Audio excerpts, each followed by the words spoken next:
오늘 우리가 볼 본문은 9절부터 12절까지만 읽었지만 9절부터 18절까지가 한 단락으로 이루어져 있습니다. 그래서 지금 이 시점에서 이미 이스라엘 백성들 가운데 오랫동안 세워져 있었던 중간 지도자들, 이들이 어떻게 세워졌고 어떤 역할을 하는 사람들이다 하는 것에 대한 말씀을 기록하고 있는 것이 오늘 본문의 맥락입니다. 조금 구체적인 내용이 15절에 보면 기록되어 있는데요. 내가 너희 지파의 수령으로 지혜가 있고 인정받는 자들을 취하여 너희의 수령을 삼되 곧 각 지파를 따라 1000부장과 100부장과 50부장과 10부장과 조장을 삼고. 지금 가나안 땅을 앞두고 있는 시점입니다. 그리고 이 시점에 이스라엘 백성들에게 있는 이 지도자들, 수령들이라고 표현이 되어 있죠. 이 사람들이 어떻게 세워지게 되었는지, 그리고 이스라엘 안에서 이 사람들의 역할이 무엇이었는지를 다시 확인시켜주는 그 정도의 맥락으로 우리가 이해할 수 있을 것 같아요. 제가 주목해서 여러분들과 같이 고민하고 또 묵상해보고 싶은 부분은 이 지도자들에 대해서 백성들에게 확인시켜주고 그 말씀을 기록할 때 모세가 취하고 있는 방식입니다. 공동체 안에 여러 수령들이 세워져 있는데 이들에 대한 메시지를 주려고 한다면 여러분 같으면 어떤 방식으로 또 어떤 목적을 가지고 어떤 내용으로 이 메시지를 전할 수 있을지 한번 생각해 보시면 좋을 것 같아요. 본문을 제가 묵상하면서 곰곰이 한번 생각해 봤습니다. 그럴 일은 없지만 제가 모세라면 어떻게 했을까? 아마 저라면 선의의 자랑을 좀 하지 않았을까 싶은데요. 이스라엘 백성들이 이 수령에 대한 1000부장, 100부장, 50부장, 10부장, 조장 이들에 대한 이 메시지를 들으면서 그래도 이스라엘 백성들의 마음속에 그들이 그런 것들을 위해서 우리 가운데 존재해야 하지. 그리고 그러니까 우리가 잘 그 권위에 순복하고 따라야겠다. 이런 마음이 들 수 있도록 해야 되지 않겠습니까? 그런 차원에서 저라면 아마도 이 수령들 중에 그동안 이 역할을 감당했던 사람들 중에 그 역할을 참 많은 사람들에게 본이 될 만큼 잘 감당했던 본보기, 또 간증으로 삼을 만한 사례들, 잘 순복해서 문제가 잘 해결되었던 좋은 일화들, 이런 것들을 이렇게 좀 잘 선별해서 기록하고 또 들려주는 그런 방식을 선택하지 않았을까, 그런 생각을 좀 해보게 됩니다. 이런 좋은 사례들, 미담들, 일화를 듣는 것이 하나님의 백성들에게 분명히 격려가 되고 도전이 되었겠죠. 사역자인 저도 그런 부분이 참 많은 격려와 도전이 되는 것 같은데요. 남서울교회에서 이렇게 섬기면서 많이 배우게 되기도 하고 또 여러 차원에서 도전도 많이 받고 또 훈련도 많이 받고 있습니다. 그 중에 참 이렇게 귀하고 또 칭찬할 만한, 어디 가서 이런 분들이 있었다, 이렇게 사는 사람들이, 성도들이 있다, 이렇게 자랑할 만한 귀한 모습들을 많이 경험하게 된다는 것이 저에게는 참 두고두고 기억에 남을 만한 유익인 것 같아요. 여기 계신 여러분들 말씀드리는 겁니다. 공동체와 지체들을 바라볼 때 그냥 우리가 세속적인 관점이 아니라 믿음의 안목을 가지고 공동체와 지체들을 바라보는 일, 그리고 아주 확실한 책임감을 가지고 공동체를 책임지며 섬기는 일, 또 믿음의 선배로서 후배들을, 지체들을, 동생들을 진실하게 섬기고 양육하는 일, 이런 역할들을, 정말 이 귀한 역할들을 탁월하고 신실하게 감당해내는 귀한 분들의 모습, 또 그 고백들, 그 열매들 정말 많이 보아왔고 보고 있거든요. 기회가 되면 자주 그렇게 할 수는 없지만 그래도 기회가 되면 한 번씩 이야기하기도 하고 그냥 제 마음에 품고 혼자 격려받기도 합니다. 그런 것들이 참 우리에게 좋은 격려가 되고 도전이 되는 건 틀림없잖아요. 이런 귀한 칭찬거리, 이런 것들이 모세와 함께 있었던 수령들 사이에도 분명히 있지 않았겠습니까? 모든 수령들이 다 그런 사람들은 못됐다 하더라도 분명 자랑할 만한 사람들, 다른 백성들에게 많은 귀감과 도전이 될 만한 사례들 충분히 있었을 것 같아요. 그런데도 모세는 그런 좋은 사례들을 이야기해 주면서 백성들을 북돋아주고 격려하는 그 방법을 사용 안 하고 있다라는 겁니다. 오히려 정반대의 방법, 정반대의 방향으로 가고 있어요. 오늘 본문 9절 말씀을 보시면 그때에 내가 너희에게 말하여 이르기를 나는 홀로 너희의 짐을 질 수 없도다. 모세는 지금 이스라엘 백성들 속에 이미 존재하고 있는 여러 수령들, 이 수령들이 존재하게 된 계기, 처음 이 수령들이 어떻게 세워지게 되었는가에 관해서 모세의 한계와 능력 부족 때문에 세워진 것이다, 이렇게 말하고 있는 겁니다. 9절에만 말하고 지나가는 것이 아니라 12절에서도 비슷한 내용을 반복하고 있지요. 나 홀로 어찌 감당할 수 있겠느냐. 그러니까 나 혼자서는 못한다. 그래서 이들이 세워진 것이다 말하고 있습니다. 모세는 정면으로, 그리고 어떻게 보면 이 쓰라릴만큼 날카롭게 지도자인 자기의 한계와 능력 부족을 분명하게 드러내고 있습니다. 굳이 그거 표현하지 않아도 되는데 제일 먼저 자신의 한계를 말하면서 이야기를 시작하고 있어요. 왜 이렇게 부정적인 방식으로 접근하고 풀어가려고 할까요? 모세가 이스라엘 백성들 사이에서 자신이 가져야 할 리더십이나 자신이 받아야 할 신뢰, 존중, 이런 것들이 손상될 수 있는 그 위험을 감수하면서도 이렇게 부정적인 방식으로 이 문제를 다루고 있는 이유는 한 가지입니다. 하나님을 드러내기 위함이죠. 아주 선명하게 하나님을 드러내기 위함입니다. 10절, 11절 말씀인데요. 너희의 하나님 여호와께서 너희를 번성하게 하셨으므로 너희가 오늘날 하늘의 별같이 많거니와 너희 조상의 하나님 여호와께서 너희를 현재보다 1000배나 많게 하시며 너희에게 허락하신 것과 같이 너희에게 복 주시기를 원하노라.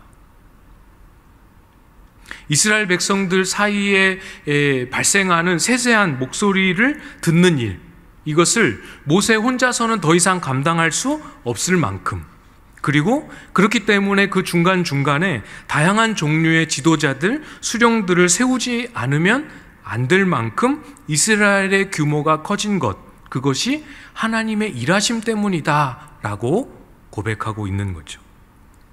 물론 모세가 가질 수밖에 없는 한계, 이것이 원인 중에 하나임에는 틀림없습니다. 그렇지만 그 한계가 부각이 되고 그런 한계에 부딪힐 수밖에 없었던 것은 하나님께서 약속하신 대로 그 말씀을 정확하게 성취하셨기 때문에 이렇게 된 것이죠. 10절 말씀에 조금 더 자세히 보시면 너희가 오늘날 하늘의 별같이 많거니와 이렇게 표현하고 있습니다. 뭔가가 연상이 되시죠? 안 되시나요? 하나님께서 아브라함에게 주셨던 약속입니다.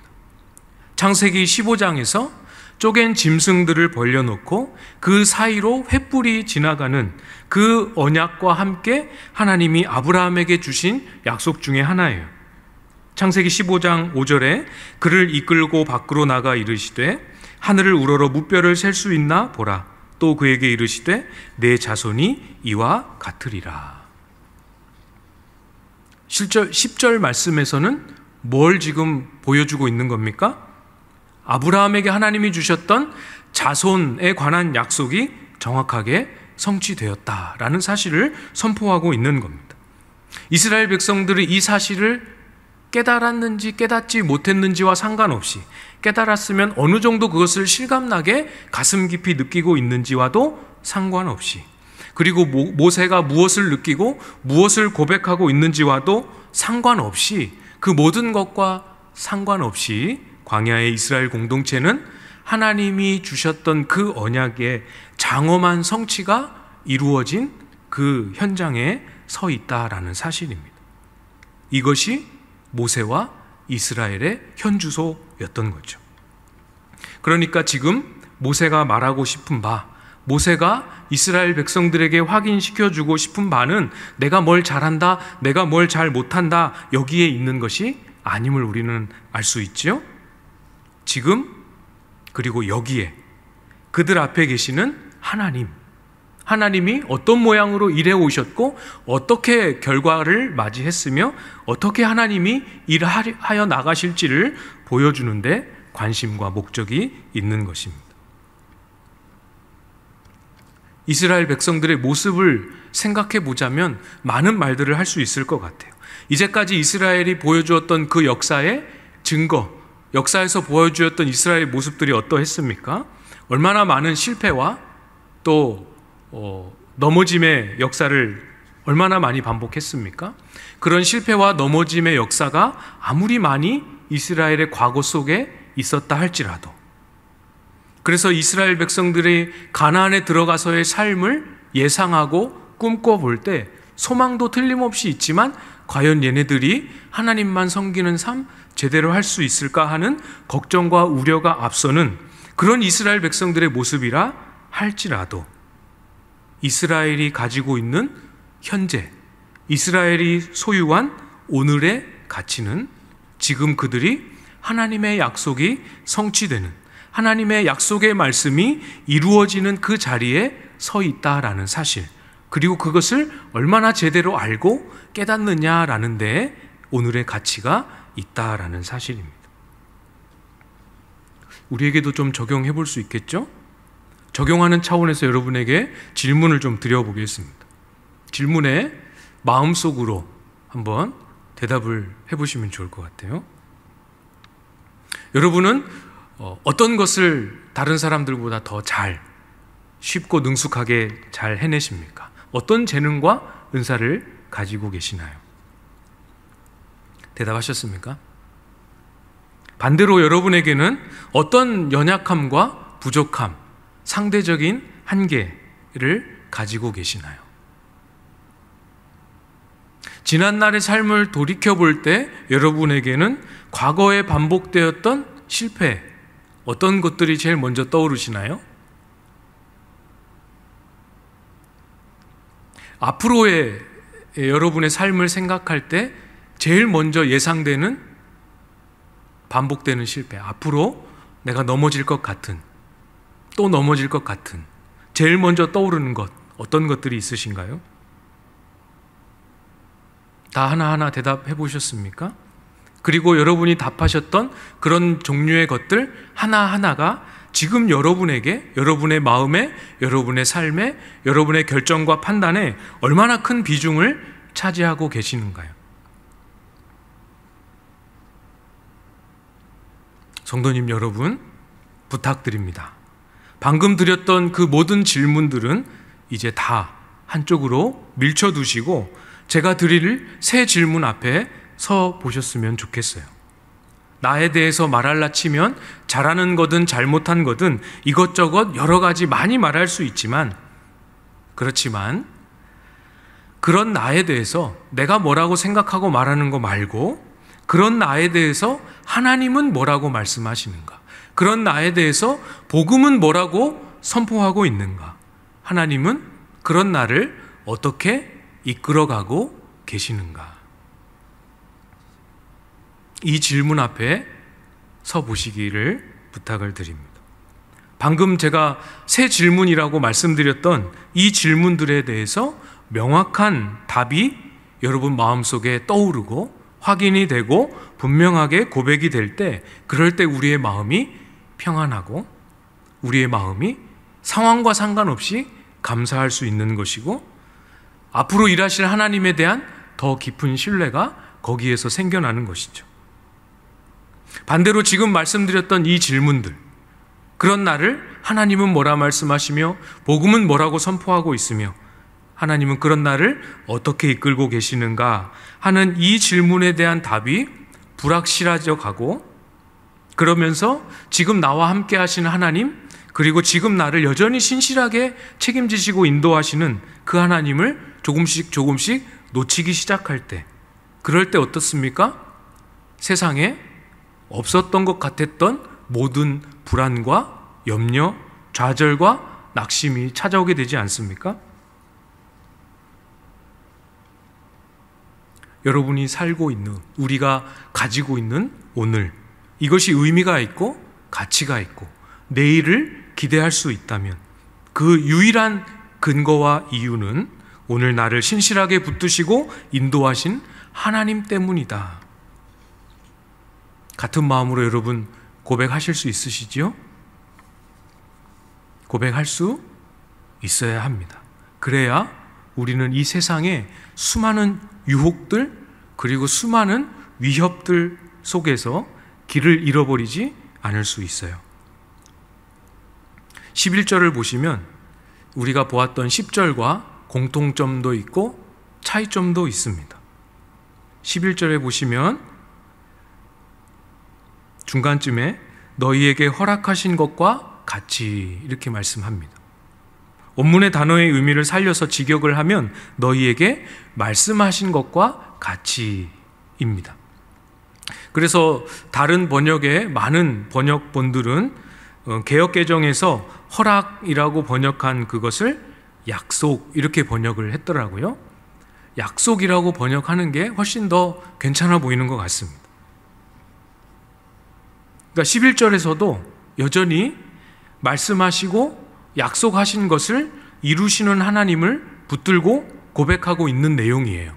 그런 점에서는 10절과 공통점이 되는 거죠. 똑같이 말씀하시고 약속하신 것을 성취하시는 하나님을 붙들고 있습니다. 그러나 같은 맥락인데 차이점도 있어요. 10절에서는 하나님이 약속하신 것을 성취하셨다. 11절은 무엇입니까? 성취하셨던 그 하나님이 언제든지 얼마든지 본문의 표현대로 하자면 1000배라도 더 많게 성취하실 수 있는 분이고 그 하나님이 약속하신 대로 너희에게 복 주시기를 원한다. 어떤 차이입니까? 미래죠. 지금 여기에 성취되었다가 아니라 앞으로도 얼마든지 그렇게 성취하실 수 있으신 하나님이신 붙들고 고백하고 있는 거죠. 이스라엘 자손에 대한 약속의 말씀, 그것을 성취하신 것을 인정하고 고백하는 것, 정말로 꼭 필요하고 굉장히 중요한 믿음의 지점인데 여기에도 아까 말씀드렸던 것처럼 길을 잃어버릴 위험이 있습니다. 어떻게 잃어버리겠습니까? 하나님이 성취하신 결과, 하나님이 만들어 놓으신 숫자, 여기에 마음을 빼앗기면 길을 잃어버리는 것이죠. 지금이라도, 앞으로 언제라도, 얼마만큼이라도 1000배라도 더 많게 얼마든지 그 약속대로 행하실 하나님을 계속해서 붙들도록 우리의 시각을 옮겨주는 것이 11절의 내용입니다. 지금의 결과가 아니라 여전히 그 약속을 이루시고 얼마든지 더하여 이루실 수 있는 하나님을 신뢰하고 소망하라는 것이죠. 정리해보면 오늘 본문이 우리에게 무엇을 도전하고 있습니까? 지금 여기에서 하나님을 붙들고 고백하는 그 믿음, 지금 여기에 그 믿음이 제대로 살아나야 내일 하나님을 소망하는 방향으로 우리가 나아갈 수 있음을 본문은 가르쳐주고 있습니다. 지금 우리의 믿음이 살아나야 내일을 하나님을 소망하는 방향으로 쫓아갈 수 있는 거예요. 말은 그렇듯 하지만 여러분들이 많이 경험해 보셨던 바와 같이 쉽지 않죠? 네, 쉽지 않습니다.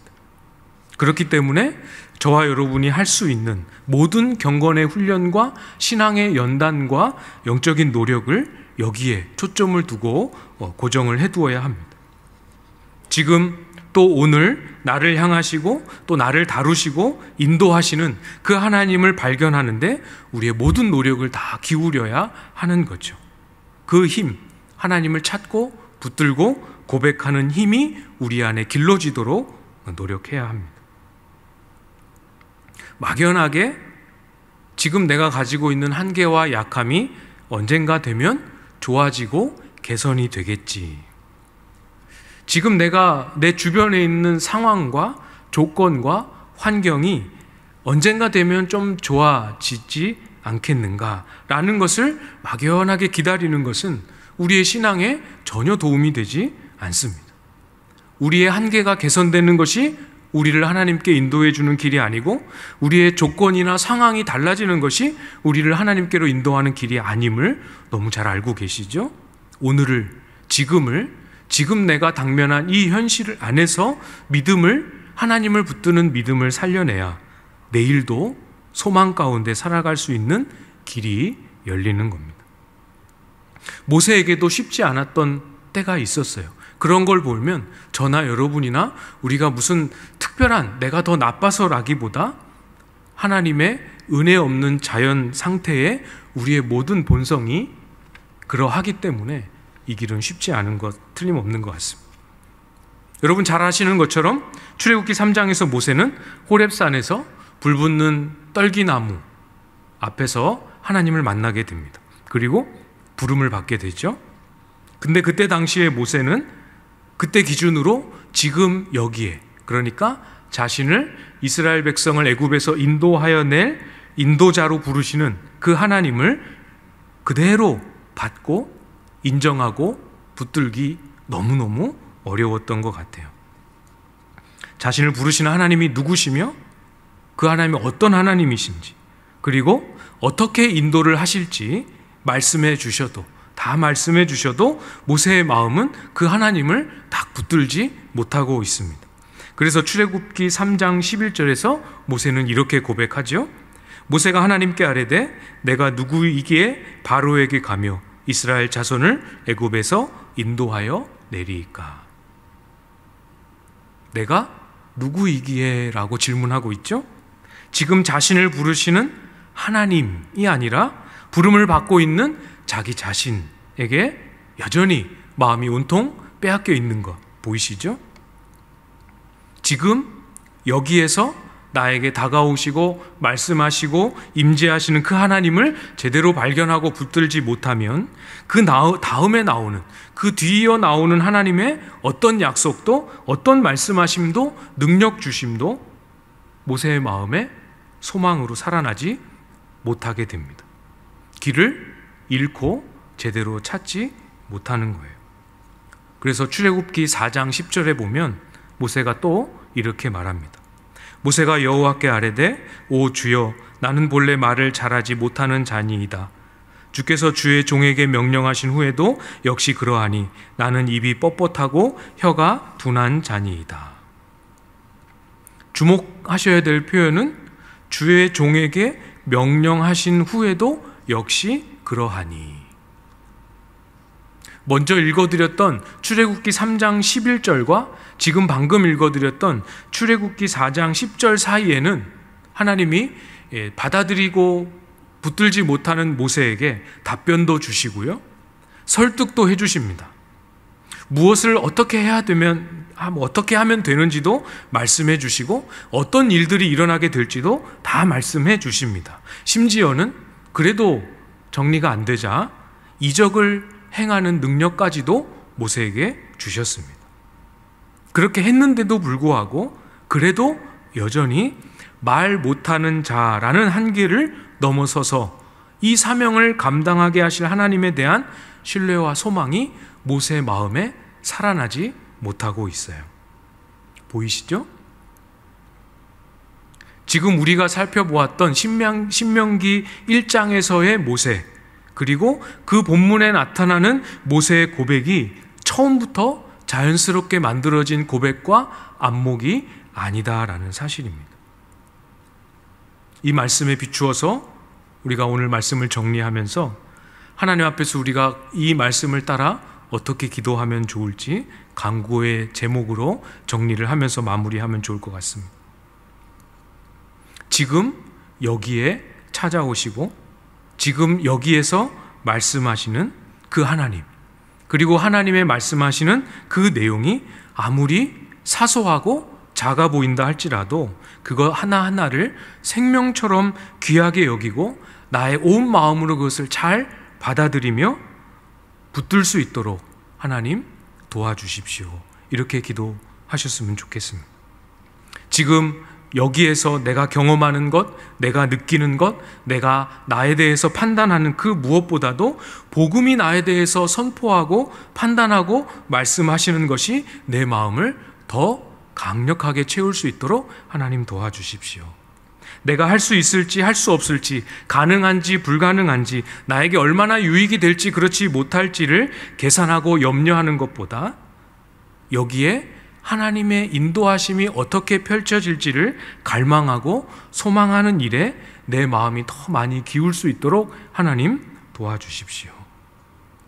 이렇게 기도하시기 바랍니다. 그래서 지금 여기에 계시는 그 하나님을 믿는 믿음으로 오늘을 살려내고 견고하고 흔들림 없는 소망으로 내일을 힘있게 맞이하는 그러한 삶이 저와 여러분의 삶 될 수 있기를 주님의 이름으로 바라고 축복합니다.